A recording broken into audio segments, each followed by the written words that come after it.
The following is a hockey podcast out of Vancouver and Surrey, British Columbia. It'll only consist of a lot of puck talk and even more BS, or in actual words, banter and satire. Enjoy, and as always, go Canucks go.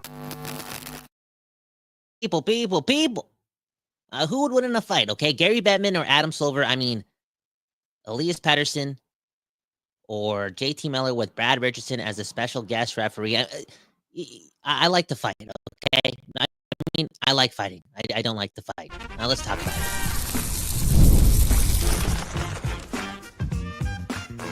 You're Locked On Canucks, your daily podcast on the Vancouver Canucks, part of the Locked On Podcast Network, your team every day.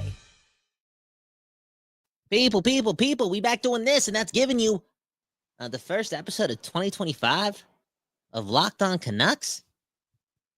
What are we doing? Are we working? Not really. We talking.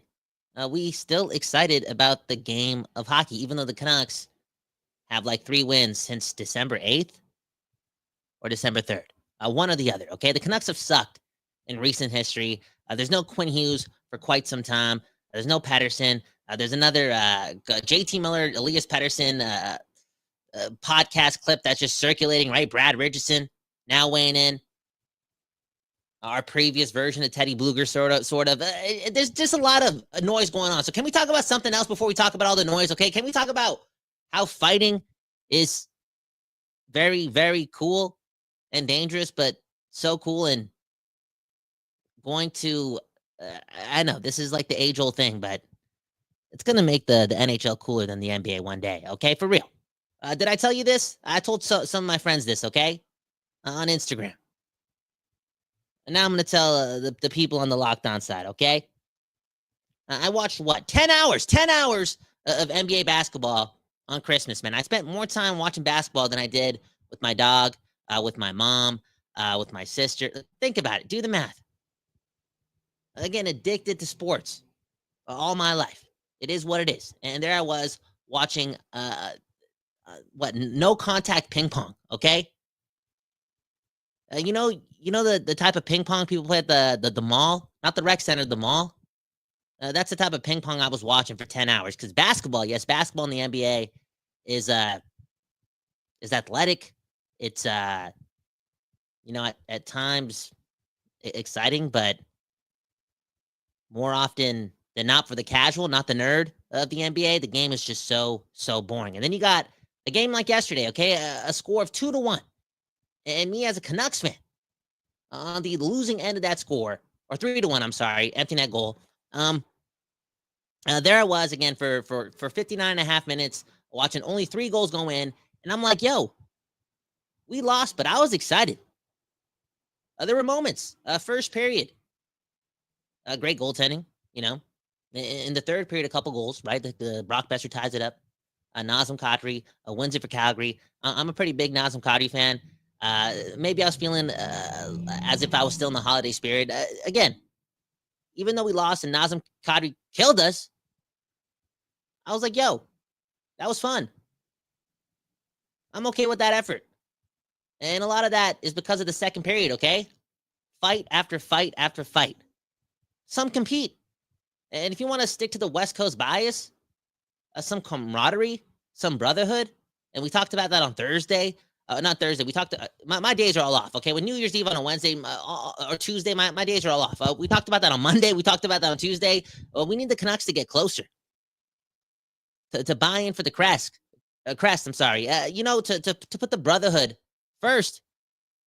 And in this case, the brotherhood, especially in the second period, from guys like Eric Brandstrom, Derek Forbert, who's already missed so much time this year, right? For personal reasons and illnesses. And it's a lot of things going on. He's willing to put his body on the line, getting into a fight with Lomberg. And then you had JT Miller, who at the time I was pissed at for getting into a fight because he fought Kevin Ball. Yo, JT Miller, we need you to ball out right now. No Hughes, no Pettersson. Stay on the ice. That's the tricky thing about that 5-minute major, right? Sometimes it could last 7 minutes. Sometimes it could last 8. Sometimes it could last 5. But sometimes it could last a long time considering you don't know when a whistle is coming up, right? That 5-minute major could be big, especially for your number one center. I was pissed. I thought he wasted some time there, but then I thought about it, okay? We've been asking for Miller to put his ego aside and think about the team. Be a Canuck, and only a Canuck. And no, it wasn't in defense of Elias Pettersson getting checked by Kevin Ball, but there was JT Miller, trying to give his team something. And yeah, we need a goal and a play and an assist, and maybe lay the body. Maybe don't risk your body as a number one center against Kevin Ball. But he did it to give his team against something. Show he cared. That's a sacrifice. Yeah, a big goal is one thing, but when these guys sacrifice their bodies, okay? Sacrifice, I'm not going to say their family, but again, a fight is a dangerous thing on a hard surface called ice, right? Like a fist fight. You ever get hit with a fist? The knuckles. Those are hard things, yo. You don't need brass knuckles. You could do damage. You're already playing hockey, but let's just fight it out. Let's risk a concussion. Let's risk banging my head against the ice. For what? For the Canucks, for the blue and green, for the fan base. Speaking of which, again, watching that stuff, it gets you going. I got a text, right, from my sister, who was at the game. Trevor Beggs was at the game. My homie Roger was at the game. Hey, shout out to Don't Doze. A little bit of vandalism from Don't Doze at the Saddle Dome, man. Hey, the West Coast bias. It's a thing. All in all, though, got a text from my sister saying that was one of the most exciting events she's ever been to. And she's been to multiple hockey games, and she's watched hockey, especially in the playoffs. She knows what it's about. But again, being in the building for a first period like that, where both goalies were standing on their head, and then a second period that was just full of physicality, right? Full of hate. It's a mix of like hockey and the WWE, and then some UFC, and then some boxing. And then you got to sprinkle in some football. I didn't say NBA, but I said football, the NFL. Okay, again, hockey way cooler than the NBA, a way better sport than basketball. And at times, no, it's not the 70s or the 80s, but at times it's still very much like that, because it's part of the DNA, not the culture, the DNA of the game. And then you sprinkle in all the high end talent. And I'm not saying we need more fighting. I don't know what that means. Again, dude, I've never got into a proper fight in my life. I don't know what it's about. I never risked my life, for a fight, to win a fight. I'm not a man. I'm not a real man. I'm 31 and a half years old. I'm not a real man like these guys. I can't say I need more. That's selfish as a human being. But I will say, when it does happen, and it happens like that, through hate, through passion, through playing a physical game of hockey, to have it come from the Calgary Flames, right in the Vancouver Canucks, some history there. That's a moment. And that's sports. It's not the NBA, it's the NHL.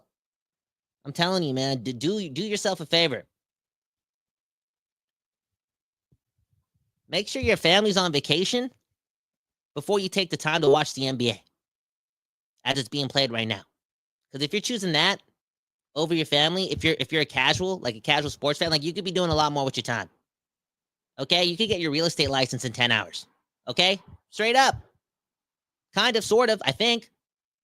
Maybe you could sell real estate on the metaverse. I don't know. Hey, you could learn how to use Bitcoin or whatever. You know what I'm saying? You could do a lot of other things. All right, now, man, the NBA is boring. Anyways, let's get to some comments before we get to the other side and maybe talk about the other fight. What other fight? The one that Brad Richardson is talking about? Brad Richardson, Missin Curfew. Yo, Scotty Upshaw. Okay? A couple weeks ago, and I think this guy's like one of the owners of Missin Curfew. A big part of it. I actually like the show a lot. Couple weeks ago, was calling out Vancouver media for making a little something out of nothing.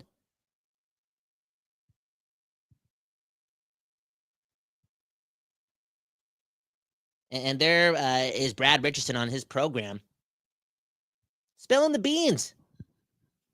Okay, spilling the beans. Being a big part of the media, okay? Being a voice on a big platform, spilling the beans, being a rat, okay? Sort of. I guess not surprising for Brad Richardson, considering that he was a pretty good rat in hockey, okay? He was annoying to play against and really good. All in all, though, he's telling the people that he even told JT Miller while Richardson was like a Canuck for like 20 or 30 games during one of these like recent seasons. He's been a Canuck twice, right? If I'm correct. Anyways, he was a Canuck while Pettersson and Miller were again on the team, and he told JT that you got to take it easier on Pettersson. Some guys, I'm paraphrasing, but some guys can't take it. You got to take it easy on Pettersson. He also said that he loved playing with JT. JT's a dog. JT's a warrior, blah, blah, blah, right? But again, that little bit of information coming from Missin Curfew. Hey, Scotty Upshaw, you should maybe fine Brad Richardson $45, okay? I don't know if that aligns with you. Where am I going with this? Oh yeah, the hockey is fighting still as cool or integral to the game as I think it is, because it just seems still so special. So special. Needed. I was watching it again with the girl, New Year's Eve.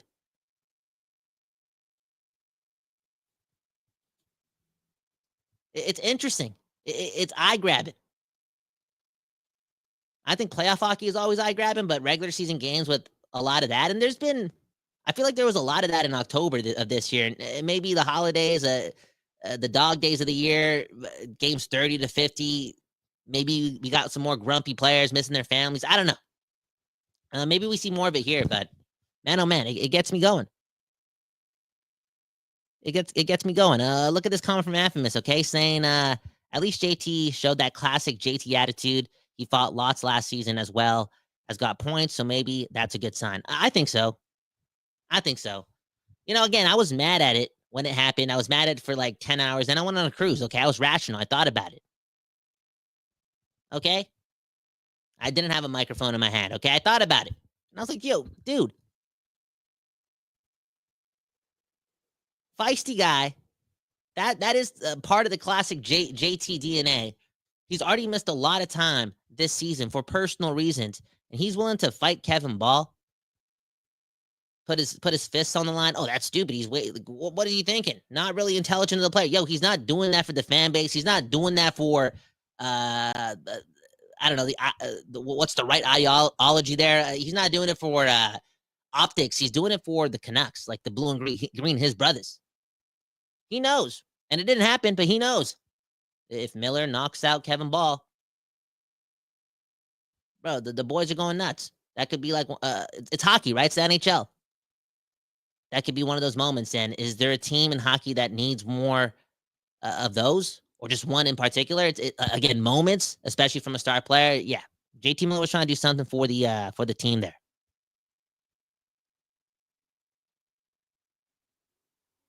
Dale Smith saying love the positive vibes. It's funny, man. It's funny. Funny to me how, for 13 minutes here, we talked about fighting. Again, how I felt watching that game, my sister's text message, blah, blah, blah. And all the comments right now still talking about Pettersson versus Miller, man. Unreal. That's life, man. And it definitely is a story, because now we had Bruce Boudreau and Quinn Hughes and Rick Tocchet. Now we have Brad Richardson. Like, these guys are all on the run, right? So, yo, okay. We ain't making, fans and media ain't doing shit, dude. This is just real, bro. Yo, when players get drafted into the NHL, they got to learn how to deal with things internally. They got to go through a course, a loyalty test.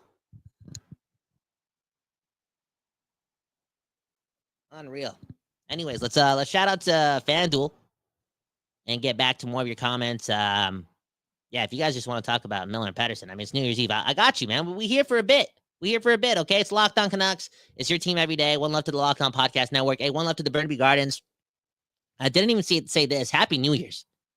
Hate to be one of those guys, but most days feel the same when you're living your dream every day, man. You got to live your dream, okay? Resolution this year for you and you. Do a little bit more of what you like to do, okay? And have some fun every day. Watch what happens. Anyways, let's shout out FanDuel.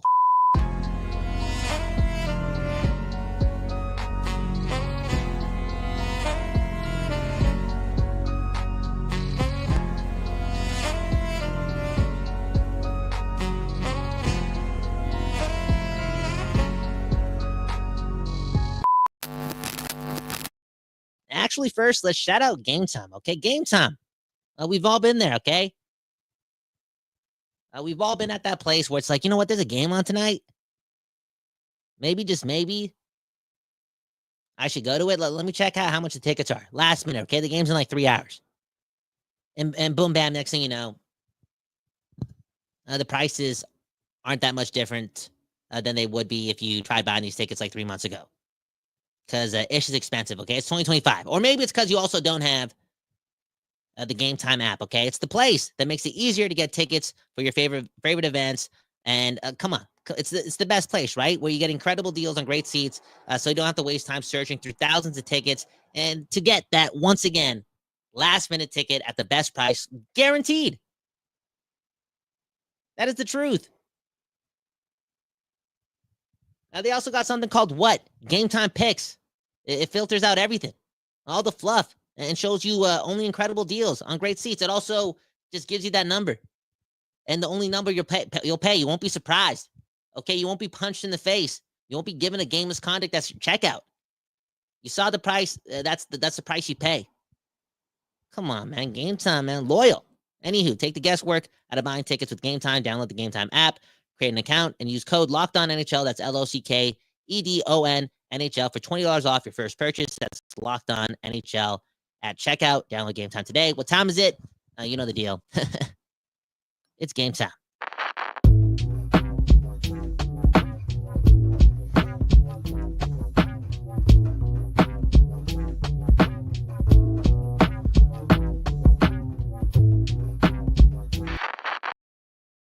People, we back doing this, and that's talking about your Vancouver Canucks.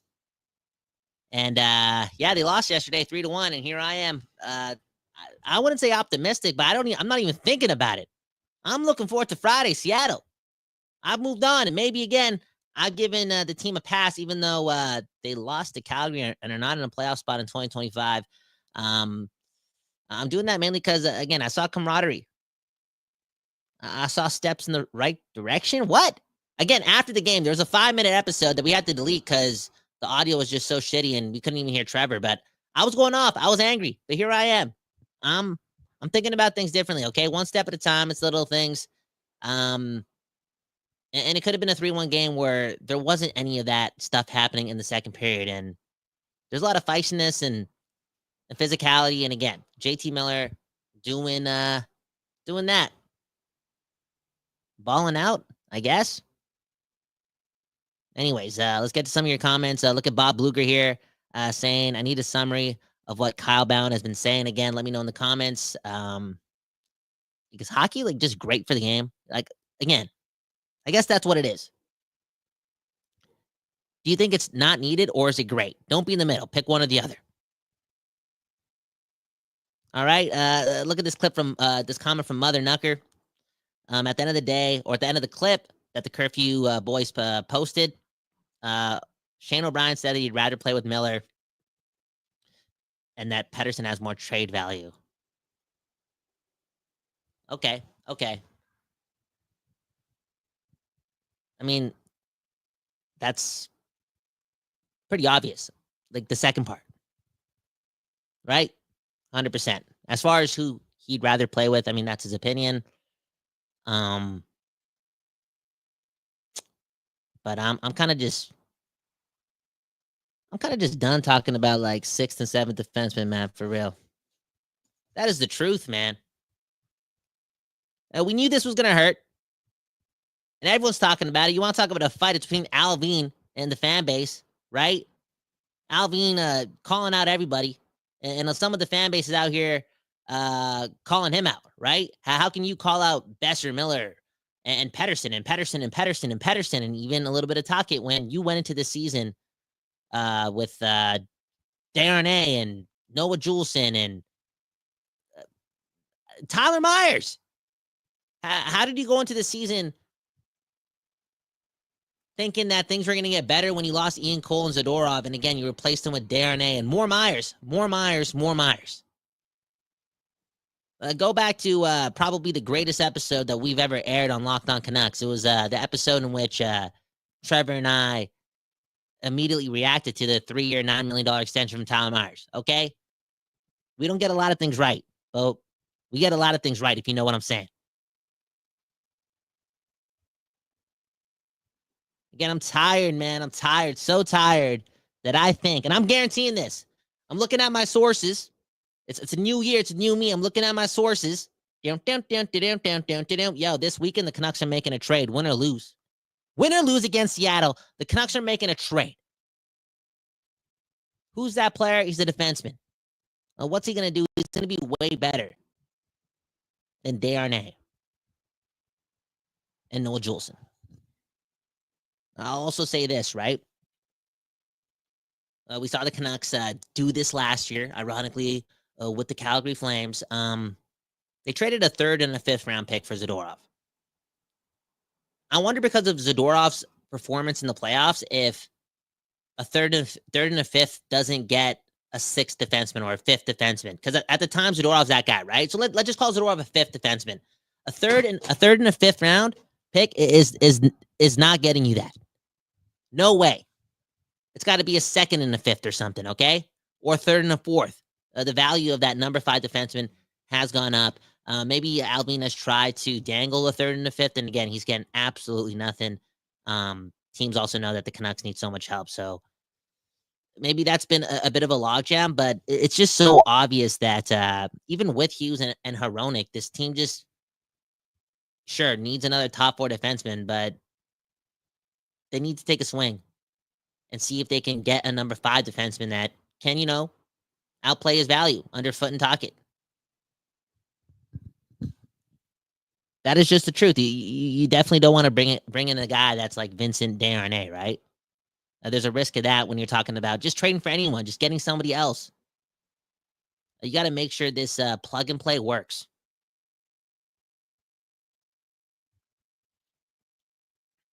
Yo, isn't it funny though? Isn't it funny how? Come on, Alvin, why aren't you calling out Vincent Desharnais a little in the article? Okay.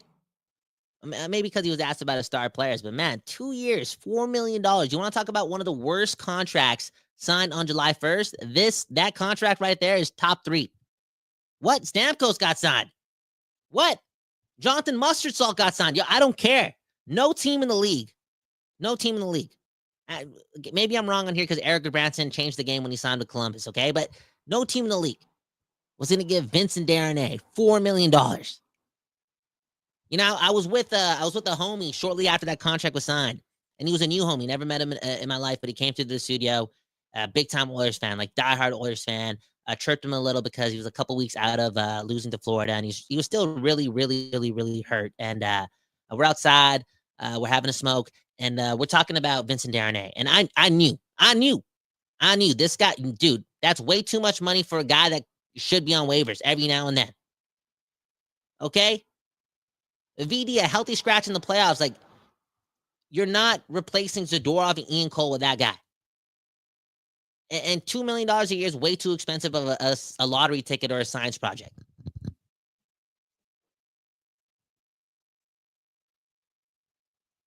I knew that. And the Oilers fan who was with me knew it too. In fact, he laughed. And he liked Vincent Desharnais only because, again, the team was winning a lot of games. He's a happy-go-lucky guy. He's making $700,000 or whatever, a journeyman, blah blah blah. He liked them for the morale reasons, and his morale was high because, again, the winning fixes everything. It does. But he was laughing at the fact that the Canucks paid that much for him because he knew that dude is not a guy that helps you win games. And yeah, I know he played some games with the Oilers when they were winning games, but they had McDavid and Draisaitl, okay? And winning is just more ingrained in their everyday operation there, okay, than it is here with Vancouver in this core. We talk about, again, the Alvin article, Ian McIntyre. I would have liked him to not poo-poo on the signing, but Vincent Desharnais, step it up. Step it up. Do something. We talk about physicality. We've been talking about this all day today, right? Look at the top of the show, fighting, blah, blah, blah. I'm not asking VD to even risk a concussion every day and drop the gloves, but do something. Do something. Be a nuisance. Knock the other team off their game. Be a piece of shit. Do something. Lay the boom. Lay the body. Be physical. Do something. Oh, he was a little physical yesterday. Dude, time in and time out. Shift in and shift out. You're not a $1 million player. You're not a $750,000 player. You're a $2 million player. Hey, bring something to the table. Game in and game out. And I know Vincent Darnay could kick my ass, yo. He could kick my ass and make my family really sad, straight up. If I ever ran into him at Blarney Stone, bro, I wouldn't shit a brick because it is what it is. I can take it. But I'm telling you, if Vincent Darnay saw this episode, DDT on the concrete.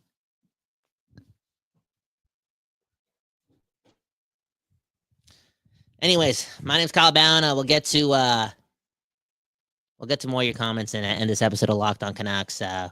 We got to give a shout out to FanDuel. One love to you and you and you and you. 2025 is the year to have fun, okay? And be nice to your neighbors. Anywho, speaking of which, one love to FanDuel.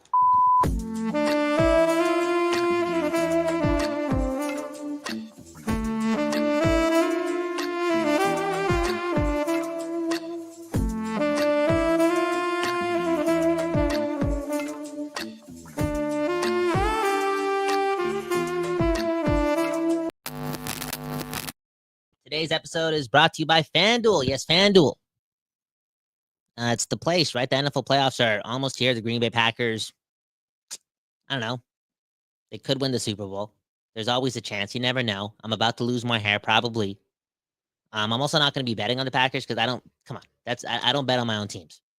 Trevor Beggs is that type of guy. He'll bet against the Seahawks just so he could win some money if the Seahawks lose. Like, you know how crazy that is? Anyways, Trevor Beggs is going to be using FanDuel during the NFL playoffs, okay? It's America's #1 sports book, and right now, new customers get $250 in bonus bets if you place a $5 bet and win that $5 bet. That's crazy. $250 just like that on an easy $5 bet. Take the Packers to beat the Bears, okay? FanDuel has so many ways for you to pick up a W. I love betting on which players will score a touchdown and how many points each team will score. It's so thrilling. So thrilling. Trevor Beggs gambles with his daughter. His daughter's 4 years old. Arrest him. Anyways, FanDuel.com is a place where you want to go to join today. Again, $5. That's all you need. And you win that bet, boom, bam, you get $250 in bonus bets. Make every moment more with FanDuel, an official sportsbook partner of the NFL. Man, oh man, Trevor, you got to go to therapy, man. I'm telling you right now.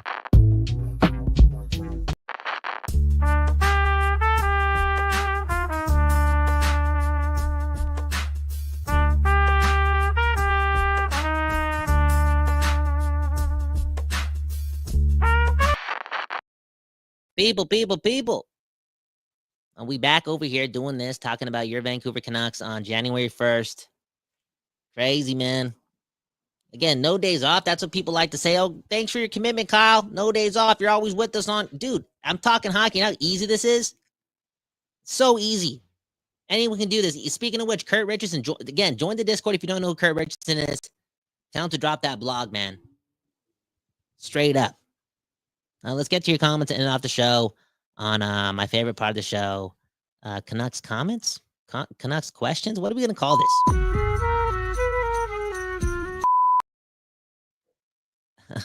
I just saw a funny ass comment. Okay, this comes from D Bombers. If I can afford to go to Cactus Club 4 times a month, does that mean you've made it in life? Of course, man. Of course. I think if you can go to Cactus Club once a month, like I said, you got to support local business, man. Okay? You got to support your neighbors. It's like giving back to charity. Go to if you're in the Lower Mainland and you're a Canucks fan and you're not going to Cactus Club at least once a month to support local business, you are not a real Vancouverite, okay? And congratulations, D Bombers. You're living a key life, okay? For real. Next comment.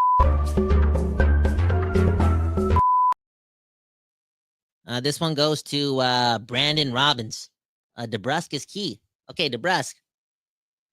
Doing his thing. A lot of goals so far. Yeah, he's one of those guys who's making me be, I don't want to say softer towards Patrick Allvin, but he's someone that's allowed me to give actually Allvin a lot of credit because I feel like he's done this done this job for what, like 2 to 3 years, and he's brought in all these new faces, and yeah, sometimes it doesn't work out. Vincent Darnay, okay? The Kuzmenko extension, although he did kind of flip him for Lindholm.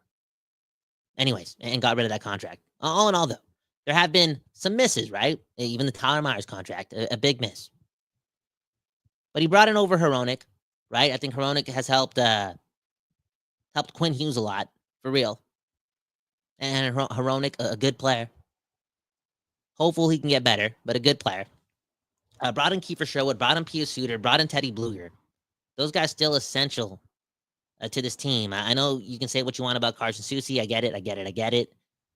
He's only played, what, a year and a half with the Canucks, and it's safe to say now, based on how he's performed this year, the jury can be out on him, right? That could be a big failure. But you also got Jake DeBrusk. That's huge. That's big time.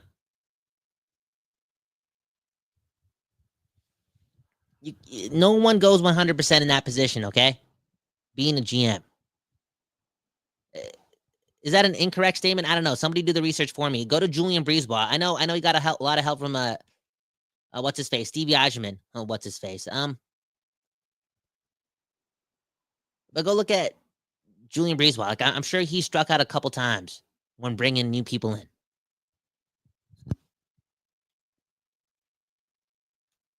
I guess what I'm trying to say is I'm a big Patrick Allvin believer. The next comment goes to Bob Luger, man. What's so good about Cactus Club? What? What's so good about Cactus Club, man?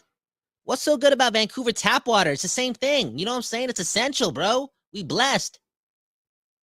I also don't even think Cactus Club. Okay, it's unrelative, okay? But I think Cactus Club is good value, okay? It really is. Good bang for your buck. In fact, I might go to Cactus Club in 30 minutes to get a latte, okay? I'm pretty sure that place is called Cactus Club Cafe. Do the math, okay? You are what you eat, man. And I am Vancouver. Next comment. This one comes from a barbershop window. Why is that your username? Okay. He's saying the Canucks are frauds. You love to see them collapse. Bro, your name's Barbershop Window. Dude, I don't trust anything you say, man. That is just the truth, okay? Last comment.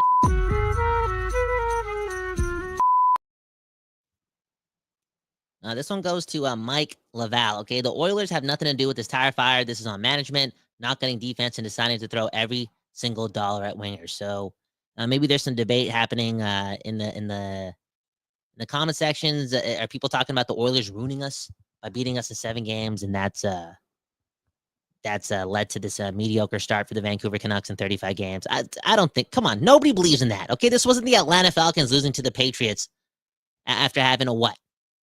27-3, 24-3 lead in that Super Bowl. It wasn't that. Okay, it wasn't a Kyle Shanahan of the 49ers constantly losing to Kansas City. Okay, like it wasn't that. It wasn't that.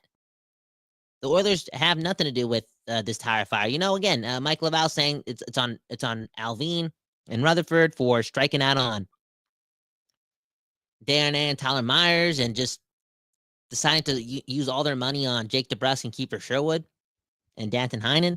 Like, could they have essentially not signed Danton Heinen or Vincent Darnay or Tyler Myers and have like $7 million there to bring in somebody else or bring in 2 defensemen? Probably, right?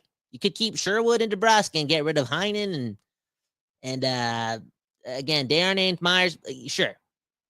But he still got his Jake DeBrusk and Kiefer Sherwood, Mike. Okay? Yeah, you know who this is mainly on? It's on the players. It's on the coach.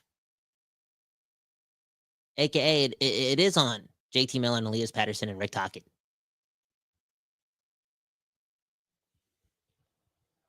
They got to do some leading here. They got to put this team on their backs. Like, can we just like say that openly and not critique anything else? Yeah, again, you can't win without defense. You got to move the puck, blah, blah, blah. But we're talking about some pretty good individual talent. We're not talking about Dylan Larkin here. Right? We're not. Miller and Pettersson help this team win games. Well, again, Pettersson is hurt right now. Look, I'm an asshole right now.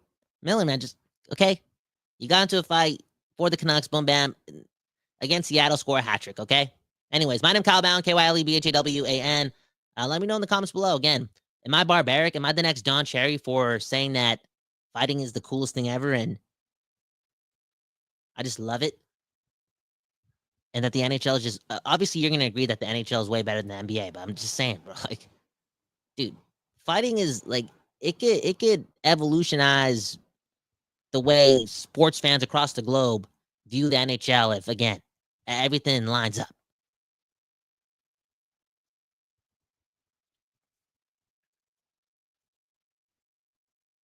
You know what I'm saying? So let me know in the comments. Also, the Canucks, right? Friday, Seattle, boom, bam. Trevor Beggs may be back tomorrow. Who knows? One love to you and you.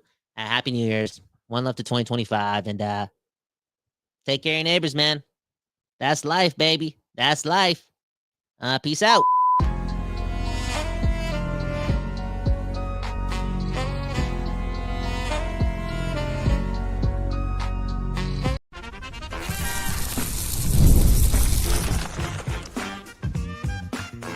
Your Locked On Canucks, your daily podcast on the Vancouver Canucks, part of the Locked On Podcast Network, your team every day.